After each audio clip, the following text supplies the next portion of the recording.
Welcome to the Startup Grind. Thanks for coming to listen to the Greek clan. It's not common that you see two Greeks on a panel in Luxembourg with so many nationalities around. Anyway, I think tonight it will be interesting for many reasons. First of all, Denis and I are from two opposing ends of a spectrum. Denis is Greek, but he has lived more than two-thirds of his life outside Greece. On the other side, I've left the majority of my life in Greece. Although I traveled a lot outside Greece, my bases were there, my activities were there. The second thing is that we have almost one generation gap between us. By the time I started venturing in the late 70s, Denis was still at the kindergarten. So entrepreneurship at that time was a completely different thing than it is today. And during the preparation of this discussion with Denis, I came towards ideas of how things of entrepreneurship changed during the last 30, 40 years, how things theoretically but practically changed, and also how different directions developed beyond the stereotype we have of a standard startup and business angel or an investor that invests in that. There are new ideas coming around, and as you will find out during the discussion, Denis has a lot of deviating ideas of how things should be done in developing an entrepreneurial ecosystem here. So, this is also the spirit of the Startup Grind discussions. Try to find new ideas, try to have people present their ideas and different points of view on the subject. And starting with Denis, we'll start with a very standard question. I mean, what have you been doing in your life up to the point you arrived in Luxembourg 20 years ago, I think, yeah? 20 years ago. And you started a second life as entrepreneurship, but let's talk of the first part first. Yes, different small lives. So, no, thank you for coming. And of course, I mean, the thing is to be interactive here. So, I mean, if there is something, just, interrupt me and then we can have a chat about the specific topic. So, yeah, very quickly about me. So, I was born in France, but raised in Greece. So, I spent my childhood in Greece, and at 17 years old, I moved to France for the studies. I did my fall studies in IT, and I finished with a PhD in computer science from the University of Grenoble. And then I moved to France, to the US. So, I had worked for 1 year as visiting scientist at the Carnegie Mellon University at Pittsburgh. And after that period, it was my first experience with Luxembourg. So I say, okay, finish this job, and looking for opportunities to come back to Europe. And coincidentally, have some friends and family here. It was proposed, Luxembourg was proposed to me. Of course, coming here, working in a bank, so it was the first transition, the change of the life thing. So this is something which is very interesting that also comes, as a relatively quite a few times in my life. I had to change things, so completely. I had, back at the time of Carnegie Mellon, the opportunity to work, with the guys. I don't know, do you have research? We have researchers here in the room? No? Okay. So, go quickly about it. You write your PhD. I mean, you have papers that you read, and you see the people that actually are the ones that you write papers with. You are now going and work with them, which is the top of what you can get, actually. That's what I had back when I finished these studies and my postdoc. And then I applied for a position at the university as maître de conférence in France, and I didn't, I wasn't selected for it. So it was a failure, first failure in my life. I had to do something with my life. So I couldn't find, it wouldn't make sense to feel a failure if you have a PhD and actually you get the best of the education that you can get in the world. So say, okay, there is something wrong in the way that we have been raised in the research community, actually to look for a job, not to create a job. So my first revelation was, okay, I can create my own job. but it wasn't at the time where I finished my PhD. This came 4 years later after working 3 years in a bank. I was fed up working in a bank, and that's when I started creating my own company. So at that time you were already in Luxembourg, So working at a bank? my PhD and research career stopped at the university when I had to move to Luxembourg. So first experience with Luxembourg is when the movers came actually to bring our furniture from Pittsburgh to Luxembourg. And the mover guy, I mean, he was going there and he was looking for the address. So I spelled the street and all that. And I say, what's the country? He say, Luxembourg. He's looking at me. He wasn't convinced. I say, you know, Luxembourg is the city and it is a country, which is a big country, I mean, a small country closer to a bigger country, which is Germany. So the guy wrote Luxembourg in parentheses Germany as the country. So that was the first experience with Luxembourg. Anyway, I mean, I came here, so I started working in a bank. And 3 years after, in 2001, I had the great idea that actually software has to be built differently, and there are, you know, very nice, interesting ideas that have to be anyway be created. So because I couldn't see them, I say it's the best thing is to create them. Okay, so you left the bank, I left the bank, you decided to start your own business. start my own business. And it's okay, let's talk about some experiences at the beginning. So that was the second failure of my life. Just take into account that it was Luxembourg 16 years ago, it's 2001. It 2001. doesn't have to do anything with what you know of Luxembourg. So the interesting thing about Luxembourg in 2001 is that actually you could call the ecosystem. It was called Diego de Biasio. So you phone the guy and you say, look, I'm here, and the entrepreneurs back at that time were 15, 20, it was, you know, even 1/3 of the crowd that we have today here. So it was Diego, the ecosystem, and 20 people around like me, you know, trying out things. So, you know, on one side it was very cool because it was small, so you could talk to everyone. Maybe Carl remember that back at the time. Yeah, so so it was actually, the ecosystem was tiny. Now, the thing is, no matter what you do, when you start entrepreneurship, you come from a horizon and it's the first time. So for me, the first time was all the things that I had in research that I tried to put in the company as a way to make business. Doesn't work. Doesn't work. Okay. It doesn't work at all. So all the things that was the normal research way of doing things, which is spending time understanding the problem, stating exactly what is the problem, trying to build a model of the problem that you are solving, are actually reflexes that don't work when you are an entrepreneur. I mean, when you have a customer and you have to convince a customer, first of all, you have to understand the customer, and you don't have to explain to him what is science, because he doesn't care actually. He wants to solve the problem. So that the issue that I was having, I should never try this at home, is that you have a problem. Actually, you have a solution, but you don't know the difference between the problem and the solution. So you have a solution that you would like to push out to actually an environment where the problem is not defined and the customer is even less defined than the problem. All right. So it is doomed to fail miserably, and it did.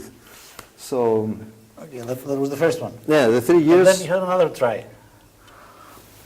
No, the things went much better after Okay. that. So I had to reboot the business back in after 3 years, which is, I mean, the thing that I think it's one of the successes of that time. It was to convince other people that actually it is something that I still continue to try for 3 years.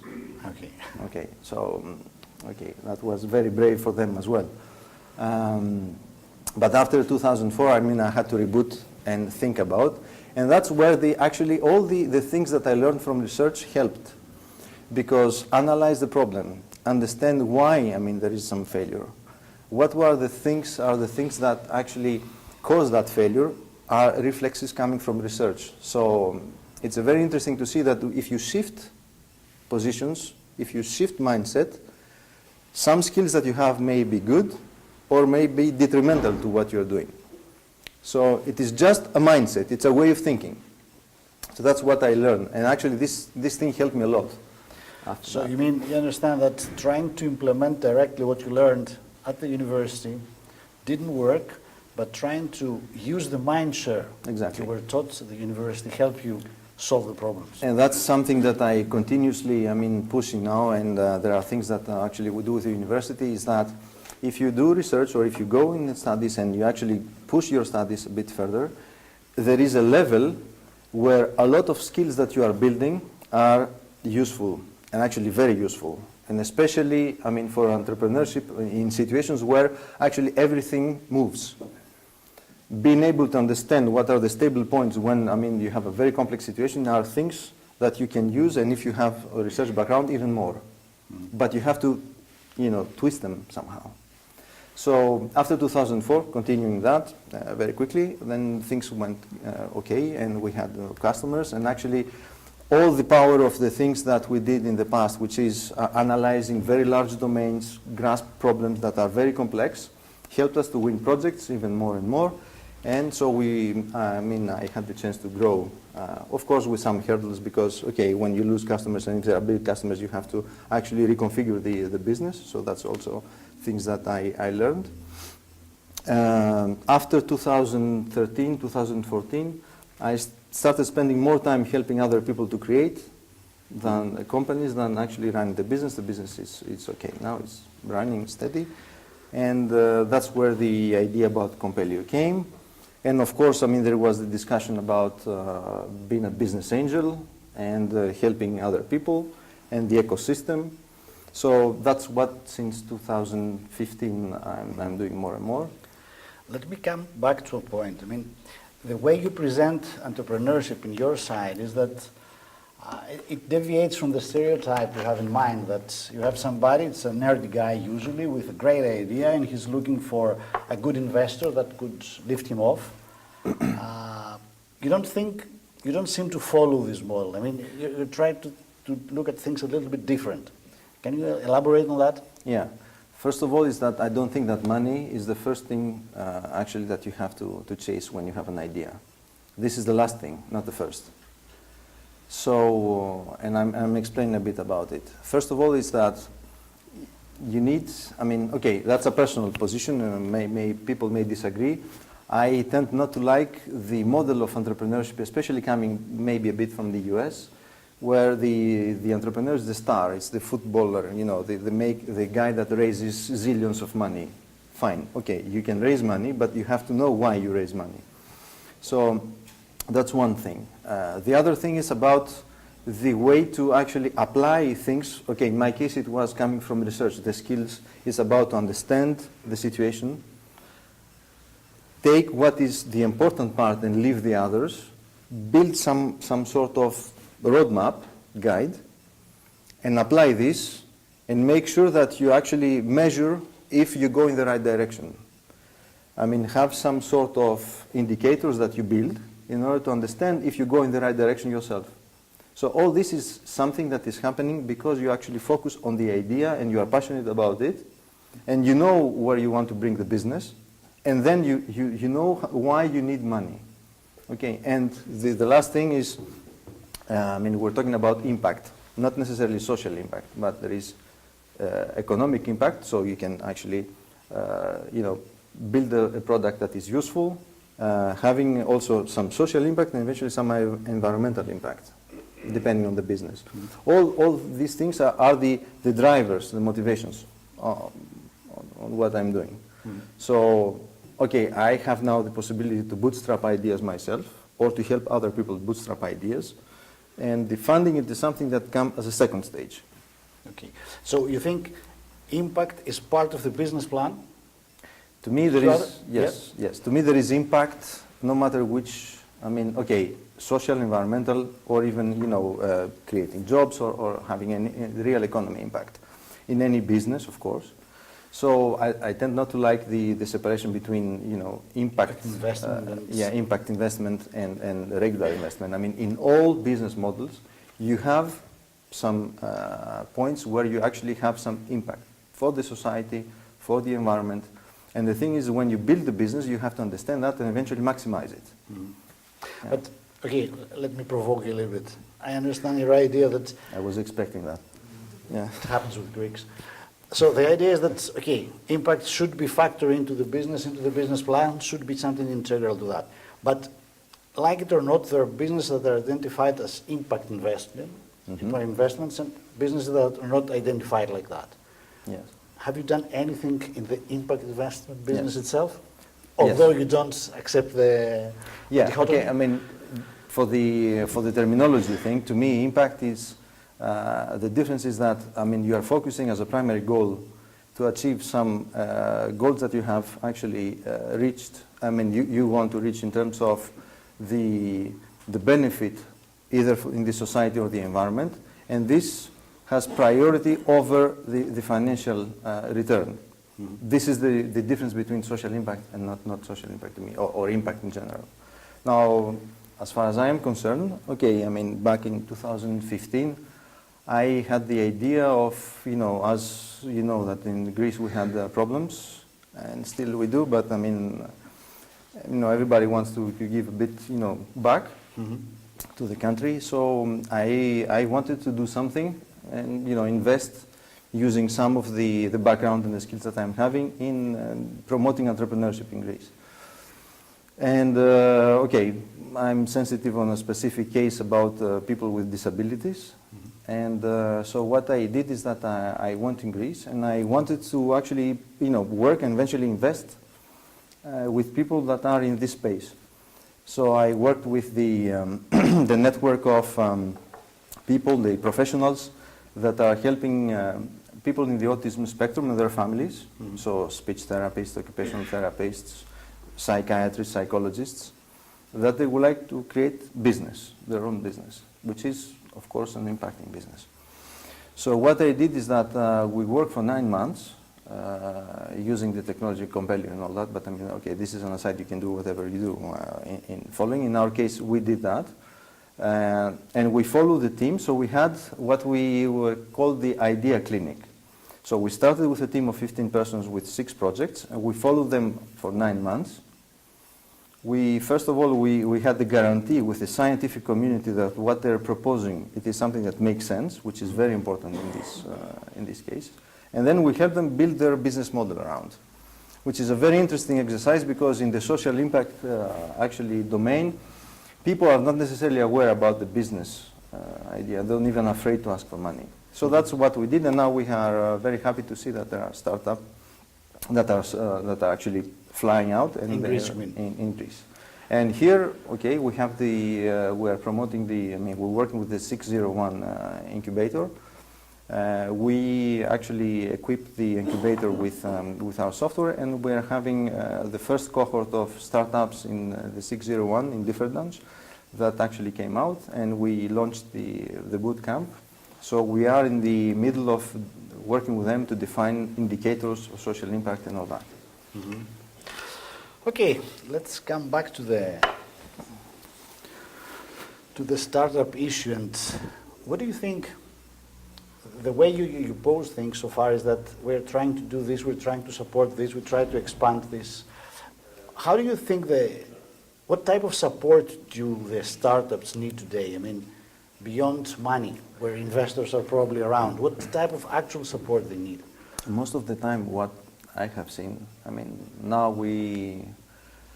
after 2 years working with the community, I mean, we have seen more than, and worked in more than 30 cases, and overall we have seen over 250 startups. In most of the cases, what we see is that people are not ready with their own idea when they go and either they pitch or they go to business angels. So there is a lot of work that has to be done, still homework from the entrepreneurs, in order to mature the idea and understand what are the paths to explore. You mean they're getting too premature in the market? Yes, there's this rush of getting money in order to, raising money for any reason. If you ask why, I mean, you are raising this money, usually the explanation is very poor. So what we actually do with the startups, and what I strongly believe that is necessary, is to work hand in hand with them. If you are, I mean, there are business angels that, that are injecting money. In my case, I believe that the most effective way to help the startups is to work with them and try to make them understand what are the indicators that are important in their case, because every case is different. So you need to go and understand what are among the possibilities that you have to expand, which ones make sense, which ones not, and eventually eliminate those that are not, help them to understand how to eliminate the problems. So you build some sort of internal check of the model and the sanity check and the validation. And this is, to me, the first step. And then you may go and raise money, because you know exactly why you need to raise money at that point. So you mean the idea is that you should support the startup in the pre-funding stage? Yes, very much so. In the type of coaching or in the type of any other... Or if you want to join, I mean, a startup venture, you need somehow to spend time with them. You cannot just inject money and wait, for the multiplier to come. To me, there is something wrong there. I mean, it's, yeah. As I told you, it's a little bit, off the beaten path. So anyway, when we move out from the individual startup and go into the ecosystem, how do your ideas develop in covering a startup place and not a particular startup? I mean, what do you think the ecosystem needs collectively?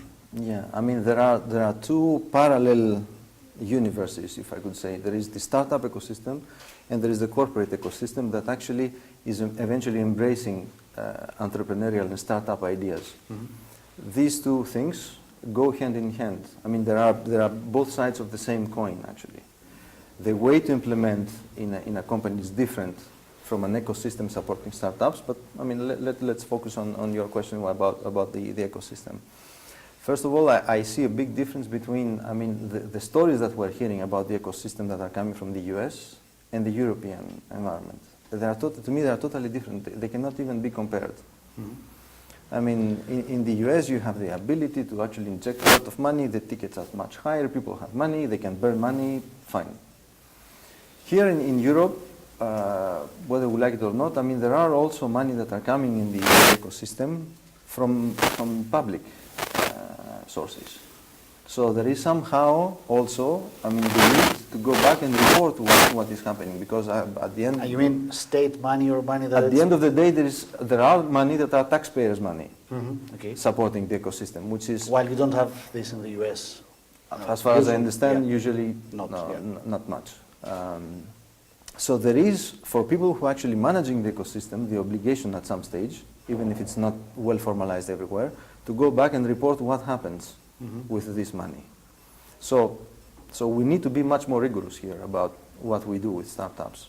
Okay, it's a different, I mean, okay, there is the risk aversity of the whole ecosystem here. Europe, it's a different thing. Okay, I mean, we are Europeans, so we're different. So that's one first thing. Because you have this environment, and because you have business angels that have much less tickets, and people, I mean, money is not as abundant as you have in the US, there is much more operational need that has to be carried out from the ecosystem, much more support, and eventually much more measurement on what's going on. So that's one thing. The other thing, it's about also the scarcity of resources. I mean, okay, you might see in the US between San Francisco and other, okay, that there is, okay, San Francisco there and the others in a different level. Here we have the problem that there are some maybe cities or regions that have some resources and some others that they don't. And when you have local government or government trying to support, I mean, entrepreneurship, you might have scarcity of support resources. So here in Luxembourg, we might have abundance of resources to coach startups, and we don't have enough startups. We have actually more support than startups. In other locations, you have totally different opposite case. You have geographies like in the south where agro-food actually, it is a very important, where IT is important. So you have some sort of scarcity of resources that you have in here that somehow you have to level. quickly if we would like to have an impact in the European economy, I believe. So, as far as I understand, based on those ideas about abundance and scarcity, about a different business model in Europe than you have in the US, and additional social responsibility or responsibility again to the taxpayers' money, you propose a different business model for developing your startup. Yeah. And as far as I understand, that's the point where Compelio comes in. Exactly. So, can you just give some outline what Compelio is trying to do differently than other? The idea about Compelio is to actually level the scarcity of resources. So I'll take some concrete cases because it might be easier. So we are having typically fund that is in one country, accelerator that is in a different country, and coaching happening also virtually remotely from Luxembourg with us. So these are configurations that actually are quite difficult if you don't have an environment, a platform also, some IT to help you on that. You cannot, I mean, one of the problems that I also see in general in the ecosystem is that it is the 20th century form-based application, okay, that is replicated in the online world. It doesn't work like that. I mean, I fail to see how this is going to scale. You cannot have, people that actually submitting business plans that are like the toothbrush. Everyone has its own. So you can format the business plan, whatever. I mean, if you're on your good day, you have a good business plan. If you're on a bad day, you have a bad business plan. So the assumptions that underlie the execution of the business plan, usually they're not there. So there are some things that are fundamentally coming from the previous century. Now we have to change it completely. We need to actually relevel the ability of people to coach, the ability of people to validate markets, the ability to formalize what are the markets that are necessary for the startups. And how are you going to make it happen? So in Compelio, what we're proposing, it's something like this. So it's beyond the ability to support, people expressing their ideas. It is the way to formalize a program for acceleration, if you are an incubator or accelerator. And there is also a marketplace in order to be able to actually give to the companies, I mean, what they need. Typically, I take a silly example is that you need, I don't know, you are a SaaS business, and you need to have, vulnerability test, penetration test. This is extremely expensive. What we can do is that we have partners that actually can help you in a very, bounded price, very reasonable. You can run this and you can get your report, so you can go and give that to customers, or make sure that when you are going to accept payments with a business card, there's not things nasty that can happen. I mean, things that are, people have the ability to give services. They don't necessarily package it to be actually cost effective for startups. So what we actually proposing with Compelio is the ability to bring all these resources together to help people accelerate their ideas. So if I try to understand it in simple words, you mean that you're trying to build on your idea that startups need a different kind of support, pre-funding support, and through Compelio you're going to provide this ability where they can have a more robust business plan, they can have more defined idea of what they want to do, and when they go out, they have better chances of succeeding in finding some decent funding. Nobody can tell you that you are going to succeed, but I mean, the thing that we see that is the most important is that when you go through this exercise, I mean, 100% of the cases that we have seen, entrepreneurs are able to tell you that I have these 5 or 6 indicators that I watch every month or every week. And if something deviates, there is a bell that is ringing actually in the team, because we have to do something. This is extremely important. This is the number one way of actually, make sure that you anticipate as much as possible things that might get nasty. So, coming back to Luxembourg, because you're based in Luxembourg and you try to develop out of Luxembourg, how do you think the ecosystem around you, being supportive or non-supportive of an idea like that, and where do you want things change in one direction or be stronger in another direction? You're part of the ecosystem. Yes, I'm part of the ecosystem. We have to be frank about ourselves. There are people that actually much more knowledgeable about the ecosystem than me. But what I have seen, first of all, the good thing is that people you can meet with everyone. It's very easy to actually understand what is the ecosystem. which is something that that's quite unique here. Now, the problem that I have seen personally, that I couldn't solve actually with the resources that I have in the environment, is that I have seen a lot of people being founders. Actually, we can make a test. Who's actually founder here? Okay. I mean, there are three questions, three categories: the founders or the founding team, the people who actually work for a startup, and the others that don't belong to the first two categories. So about the founders, who's founder here, or aspiring founder, a guy that would like to launch, even if he's okay. Okay. All right, and the guys who actually work for a startup. One. Wow. All right. That's exactly the problem that I have seen, is that actually it is good to have, you know, a community where you have the founders and the founding team, but the thing that makes the community fly is the other thing, which is the employee number 1 down to employee number 20. The first 20 employees of a startup. This is extremely precious for an ecosystem, and we don't have that in Luxembourg. We nearly don't. I mean, I haven't You mean you seen have a level of founders and you're nothing, and then you have people working in banks. So I mean, how can you build an ecosystem like this in startups? Okay, a bit provocative here, but I mean, the thing is, I haven't seen people that actually say, I have made 1, 2, 3 startups, and now it's my 4th startup, and I'm still in the first, 20 employees, and that I actually can jump from one startup to the other. We don't have that here, because the competition of the startups are banks. How can you compete with a bank if you're a startup? I mean, they're stealing resources. Yes, of course. You have the, I mean, okay. So that's what actually hurts, and is continue to hurting the ecosystem. And how do you going to address that through Compelli, for example? This is also, I mean, I don't know if we can address this with Compelli, but I mean, the thing that we should address is the fact that there are resources elsewhere that are available, and of course now we have the possibility to work remotely in many of the cases. So most of the guys that I know actually are working with people that are remote. So that's one option. I don't see any other option, but I mean, this is one of the fundamental issues of the ecosystem here, I see. So you mean instead of trying to move people in Luxembourg, which will be stolen by the banks offering better at some wages, stage it will happen. I mean, if you grow a startup and then you say, see the way... I can still operate out of Luxembourg, but I can hire my personnel and work with people remote. Yes. Because this is a point where Luxembourg is not strong. Yes. While it's strong in other places, in other areas where I decide to base my business here. And on the other side, the thing that is very peculiar here in Luxembourg is that you have people that understand the industries, I mean the fintech, how the bank works and all that, that would be very precious actually as resources to explain to startups how the environment works. What is a bank?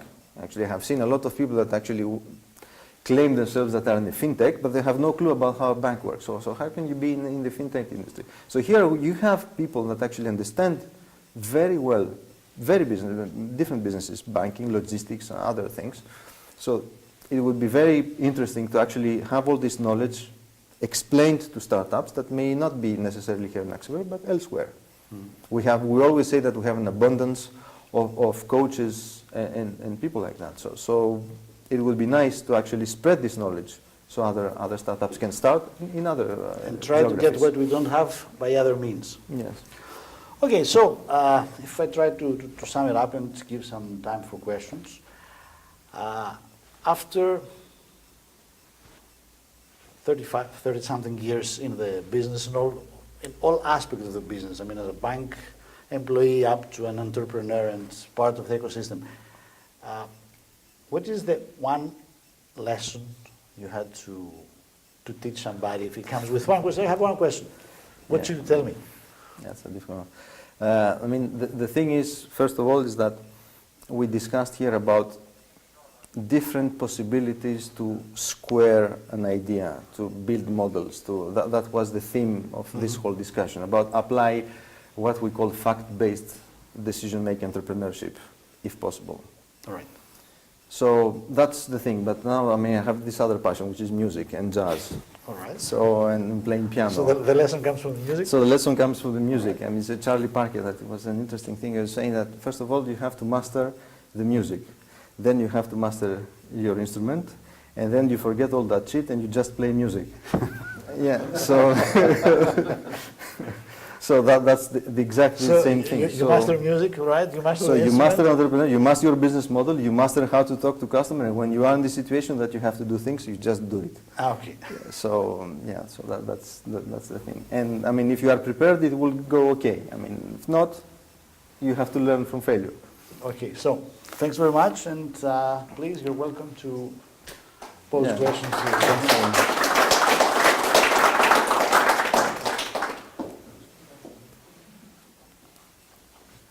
How do you actually Yeah. see the lack of Luxembourgish people actually missing within the ecosystem itself? Because if I probably look around here, I'm counting at least, or at most, let's say 4 people who are actually Luxembourgish Yes.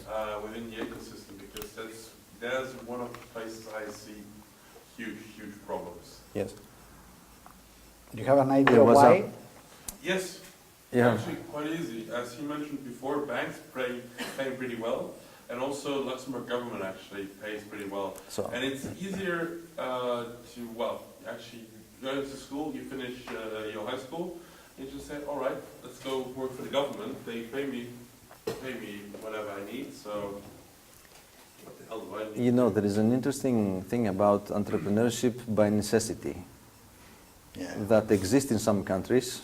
If I take Greece, actually, it's one of the countries where actually 90%, 95% of entrepreneurs are entrepreneurs by necessity, because actually they have nothing else to do than to actually, work and, try to make a living out of it. So if you couple that with the percentage of auto entrepreneurs or people that actually, independent workers, if you see the statistics, I think that Turkey is the number 1, and then second is Greece, and Luxembourg is -10.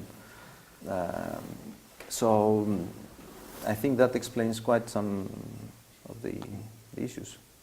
But if you allow me, I think that the message coming out of the discussion so far is that, okay, there are things that Luxembourg is strong, and there are things that Luxembourg is not strong. Trying to stretch things that are not strong to become strong might not work. You concentrate on what you're strong, and then you're building bridges. I mean, you could make an ecosystem that works with Luxembourgish coaches or people that live in Luxembourg generally, and software developers in Greece, or software developers in Italy, or software developers in Turkey.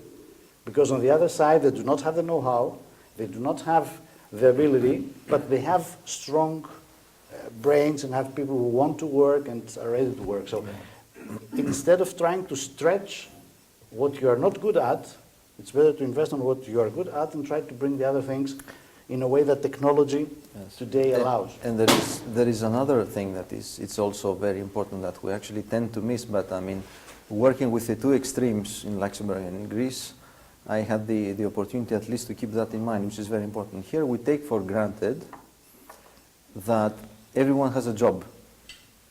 Okay, actually, there are geographies where actually having a job, it's a luxury. And this changes a lot the way of thinking. I mean, people here say, okay, it doesn't matter. I mean, if I'm in a startup and it doesn't work, it doesn't matter. I will find another job elsewhere. I can try something and then I can go to, okay. There are some locations, some geographies that this doesn't exist. So it's a privilege to have a job. At the same time, it must be a motivation, because you know that if you fail, you can find another job in Luxembourg. So you Yes. can also appear with motivation. Yes. Here you have to balance between, depending how open the next employer will be. Say, okay, I mean, you are in a bank, and then what is the startup here? How your career plan works, I mean. And if you have a nasty HR person that doesn't understand what a startup is, it's even worse for you. Okay, so I mean, you have to balance.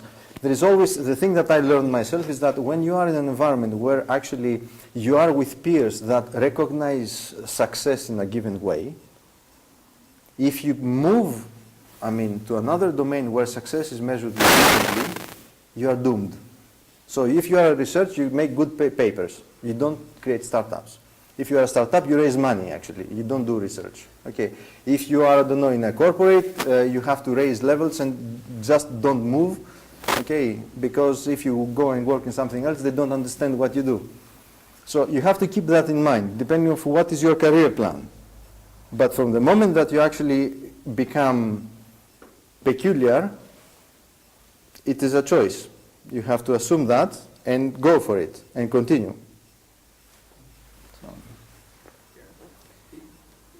Yeah, there was a question there, and then yeah. Yeah, I mean, is the situation still the same with the banks? I thought the banks are starting to having problems in Luxembourg, laying off people. So, I mean, doesn't that kind of give you more resources for staff and startups? It's a mindset, you know, to work for a startup. It's not because actually you have a good, you know, package from a bank that allow you to go and work for a startup eventually as a leisure that might make you a good employee for a startup. It's a mindset. So the I problem mean, for the bank is the people, though. no, it's not. No, not at all. I mean, don't get me wrong here. It is a mindset.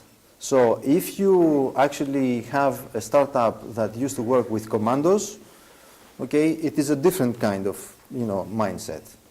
If you are working in an environment where actually, because of regulations, because of very many things, you have to do things in a certain way, okay, this is totally understandable as well, but it's a different environment. So switching mindset, it is something that is very, very specific, and people have to understand that they are switching mindset, because the worst can happen is to get the worst of both worlds. You say, I'm going to work in a startup, but there is no structure here.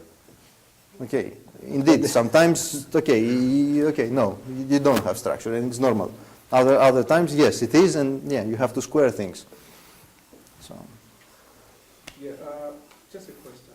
From your experience, do you think there's any correlation between people who start a startup and are successful when they start a startup that they have experience with? For instance, someone who works in IT, started a startup of IT company.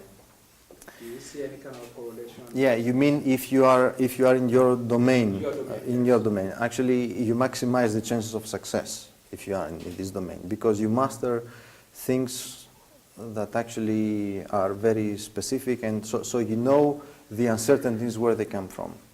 So it was, I cannot understand how I could, you know, go and work in a thing that has to do, I don't know, with engineering other than IT myself. I would have too many unknowns to solve. However, you have people that actually don't have my problems, which is coming from a research environment where actually you study science and then you try to apply that. So people that actually have different type of studies that might tell you totally the opposite. That actually you have to have a very, you know, nice view of what the customer wants and translate that to a product. So, I don't know. I tend to think that actually if you are in your comfort zone, you might maximize the chance for success. But I don't know. What would be your point of view on that one? Depends. I agree with that, and I'd rather say that there is a small minority of people where they are good at ideas, so it doesn't matter where they come from or what their background is. They're usually able to create ideas and go forward. There are very few that we all know, and they have very well-known names all over the world. The majority of the people tend to be good in their domain of knowledge, but there you have the biggest risk. Because you know the subject, you forget that doing business has something else that's beyond the subject, and it's doing business itself. Yeah, totally. Yeah, So absolutely. this is the problem. You are good at something, but at the same time, this is a trap. So I'm good at that, so I will succeed. But no, if you don't know about business, if you don't know about customers, if you don't know about markets, if you don't know about banks, you might have problems, even if you are the best IT guy around. Completely, yeah. I think that's exactly it. People have wonderful ideas, and they're very good at their ideas. And once they've spent the money of the people who believe in them, and they want to raise money from somewhere else to take the product further, the next question is, well, how many of those have you sold? How many customers have you got? How many contracts have you signed? Yeah, that 100%. And yeah. that gap in between Yes, the 100%. business angel type who believes in the future of that business, even though it hasn't proven itself yet, and then actually being able to raise the money to get it out on the market. Yes, that's exactly. It's a huge Totally. gap. I totally agree. I mean, the thing here is to make sure that this mindset is there from day one. I mean, that's what I'm trying to do with the people. I mean, with people we are coaching. Actually, you don't need money in order to have a promise of sell. It doesn't even have to sell, actually. But, I mean, it is a mindset. And you have to be there and say, okay, I have a path before I go out. I have to minimize the path in order to make sure that I check that what I'm building has a market. That's, you know, starting with this simple thing. Exactly. And then, I mean, always going there, going back, and verifying that you are still on track and you are still people that understand what you are selling. So you are always in this loop. And the features of the product and all the technical things come because there is a specific situation for sales or things that are... I'm in the very lucky position of having invested in a company where a year or a year and a half ago, I was convinced there was a product. And we were on the path to sales. And we even had a plan how to get to the sales. A year and a half later, we have only just got a product we can actually sell. And we are only just beginning to identify the market that this product will serve. Yes. Completely wrong. Yeah. I mean, exactly what you said. You know, when that's you start it's the startup, before you spend the first euro on it, you should try to work out what is your product, what are you trying to solve, and who are your customers, and what is your market. Yeah, and there are some misconceptions there also. Is that you don't need to even incorporate the company before the day before sending your first invoice. Exactly. So actually, there are things that people actually get wrong also. I mean, you start by having all these administrative discussions of how to incorporate a company, and then you say, I mean, okay, useless if you don't have a path to sales. Yeah, I second that 100%. I think that is the biggest problem that happens with startups. They have really good ideas, they believe in their idea, but they don't know if there's a demand. And I think the demand has to be there. That's the first thing. And if there's no demand, you have to have a really good product to create a demand. Completely. But I mean, without demand, yes. the best idea will not fly. Yeah, So totally. you can raise money, you can have a business plan, but it's never sure Yeah. if the demand And, will yeah. But is it contradictory with research? Because I think research, you don't have to find if there is a market. You think about concept. Absolutely. And actually, it took me 3 years and a lot of money that I burned to learn that. But, so the thing is, you are totally right. So, I mean, there are situations where actually, take the example. That's the best example is Google. Do you know the story about Page that he was finishing his PhD in 96, 97? Okay, of course, this is things that I read, but it was very interesting because it actually, explained a lot of things from my side. So they had this idea about the search engine that actually it was built in order to demonstrate the algorithm that has in his PhD. And this engine, it was getting a lot, of resources from their PhD. So in 96, 97, they wanted to sell the search engine because they wanted to come back and focus on their PhD. Imagine the disaster there. So the guys went to, back that company, it was Excite. I don't know that it doesn't exist anymore, right? Excite. So Excite, I mean, they actually it was Page, asked for 1.6 million to sell the search engine of Google. And the primary investor from Excite came back and said, okay, this is 750K at maximum. And then Page says, fucked up, and they raised 40 million, then it became Google. And now it has 260 billion, capitalization. So it was, you can imagine, if you are sidetracked by research and you are not geared towards entrepreneurship, you can totally waste the case. Now, the thing is the following. You are doing things in research that I have seen many times after my own experiments. There are things in research that might be not interesting scientifically, but they might have tremendous opportunity in the market. If you don't see them, you lose them. So the transitioning of research results to the industry, it is something which is a specific very specific way of, I mean, you need people to do that. You cannot, if you are a researcher, you don't do that. You don't know how to do it because you are focused on other things that are very important in research. And of course, if you are in fundamental research, you need to spend time in things that are absolutely not marketable. Otherwise, we don't progress, as a society. But there are opportunities that actually are there for creating startups, for building things. But you have to change completely, switch mindset to see them.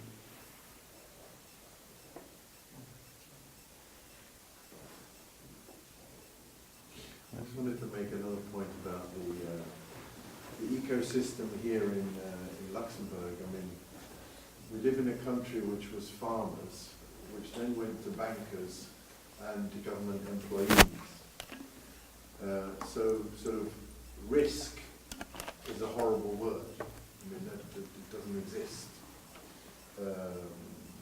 in the mentality, and it shows in that the Luxembourg government spends a lot of money creating an environment for startups with Lux Innovation, with the House of Entrepreneurship, etc. There's a hell of a lot of help out there to set up your company, to get coaches and all sorts of things. But there still is no help to actually raise money. Mm-hmm. I can give you an example that comes from, I mean, we are working as advisors for a government in Europe that are setting up a program for 4,000 grants, like the Seed for Start that we have, but for 4,000 persons that can come in one go. These are the, situations where, because you would like to lift the economy, to have a different gearing in the economy, you do actions like this. It is impossible to do it if you don't, first of all, if you don't have the tooling, if you don't have all the things, because you cannot do it with just, people submitting, PDFs and then you can evaluate. It points to the direction that no matter, how the risk environment is in a given ecosystem, in a given country, there are actions that actually are actions, and I believe there will be more and more with the Juncker plan, with other things, will be actions that will actually pushing people to take, an extra step of risk at some stage. Okay, here in Luxembourg, maybe people are a bit more comfortable than in other regions, so they can find jobs easily, so they don't need to think about that. But maybe this is a peculiar situation of Luxembourg. But in general, in Europe, you would need to have, actions coming eventually from the government, because you have all these incentives now, in order to push people to make an extra step. Because I don't see, with all the economic indicators that we are having, how we are going to get, to the next level in Europe. We need to have something that actually is boosting some innovations and novelty. So this risk aversity is also pushing back on many things. I think things slightly change. If governments make big steps like this, it shows something. It is changing, Yeah. sure. Yeah. The European Investment Fund has done this system of it will guarantee your bank loan, they say, 50%. Actually go to a bank and talk to them about it and see what they say. Yes. Yes. That's the other problem, is that when you go to a traditional banker that sees a business plan, is wind for him. He doesn't understand how to read, the potential of an idea. So, it is normal because, if you have a house, okay, you say, okay, you give me whatever, I don't care, I have the house. So there's no problem. If everything collapses, I will still get my money back. Now, the thing is that you get to a point where you have the Juncker plan, you have other, possibilities to have insurances for banks. So at some stage, these people might have the opportunity to give loans or money, but the thing that is missing is that they may not necessarily have the tools, the ability to assess the potential of ideas. And that is a very big opportunity also for the ecosystem, for us, and for the tooling that we're building and all that, to help, to go in this direction, because it will be more money for the ecosystem at the end of the day. Said if Lux Innovation were the place to go, where you present your project, your idea, and if they gave it the stamp of the green light, that banks could then take it as being, oh yeah, that's a good idea. The problem- It's passed the test. The problem that I see there is the methodology. You don't necessarily have some, milestones in the methodology. I mean, some very specific way of guaranteeing one or the other. So Lux Innovation might have its own way, and the other people might have another way. But okay, we're reaching a stage where some sort of, not science, but some sort of rigorousness from, the theory of entrepreneurship exists today, to be able to go in this direction and help people that are not necessarily knowledgeable about what is a business plan, a startup, to understand in a very specific way what are the risks and what is the potential. So, yeah, yes. I would like to use some innovation. The role of Lux Innovation is to also manage the help that we can get from the States, not that much to raise money from venture capital. That's not the role of Lux Innovation. So maybe that's interesting. People are doing the job. I'm not trying to advertise here from you, but here we have a guy that spends all day trying to raise money for startups. And last year we raised 4 million for our startups. And when I say for our startup, it's the startups from the ecosystem, because we raise money from startups from the Technoboard and also from Lux Innovation and Lux Future Lab. So the most important thing is to go knock on the right door. I think if you go to Lux Innovation for venture capital, wrong door. That's the only thing. I wasn't suggesting that. Yeah, I'm not quite sure there's any data out there about being part of government-sponsored startups, state-sponsored or whatever, and the private. If there is, maybe you can tell us, because I'm not quite sure if there's an impact in the process as regards to which companies are successful, which ones are not. So you mean the government kind of sponsoring some? Yeah. I haven't heard of that. I don't know if maybe Steve knows or Okay. no. So so far there's no data out there to show whether it makes more sense to have private sponsored startups rather than state sponsored. It depends always on the scale also. So there are probably certainly some data out there, Yeah. but the ecosystem is a little bit too young to really have results. But the results are already there. At least we are talking about it. I mean, it's become mainstream. The word entrepreneur and entrepreneurship has become mainstream, more or less a hype or a buzzword. But at least it's there, and it's step by step, and you have also, as Karl said and Marta also said, you have the players, the institutional ones, the official ones, the unofficial ones, who did it, like when we created LBAN, it was a private initiative. And the thing is, Lux Innovation was existing, Technoboard was existing, but nobody was talking to each other. And now they finally talk to each other. For example, not for making again a commercial stint, but for example at Newco, they come together. It's one of the points. You have other initiatives who try to put some players together. I mean, it's starting slowly, and it's just open to knock on the right doors and to find the neighbors. Yeah, there is one thing that to me it hurts the ecosystem. It's the hype of the entrepreneur as a lifestyle. This is terrible, I believe. This is something that is totally nasty. I mean, you have, the people that might think that of course, everybody thinks that when you start, you are going to raise a lot of money yourself, you have an exit, and you will have zillions of money, and then you will drive your Maserati, I don't know what. But okay, this is science fiction. But the hype of the lifestyle of the entrepreneur is hurting entrepreneurship today, to me.